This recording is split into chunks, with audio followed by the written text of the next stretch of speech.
Selamat siang, Mbak. Selamat siang. Wah, seneng motor ya, Mbak? Lah ya seneng, yang saya ini kan bekas pembalap. Sering latihan, Mbak? Ya sering ya. Orang-orang kalau latihan itu paling dengkul nempel di aspal. Kalau Mbak?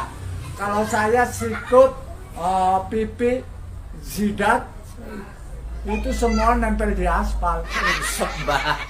Pernah lomba nggak, Mbak? Lawan saya itu semuanya orang dari luar negeri. Oh, bisa diceritain nggak, Mbak? Lap pertama, saya ketinggalan. Lap kedua, saya bisa menyamakan. Lap ketiga, saya paling depan sendiri. Yang lainnya di belakang. Berarti Mbak juara? Enggak. Tahu-tahu saya sudah di rumah sakit. Kenapa, Mbak? Karena pembatas jalan saya tabrak.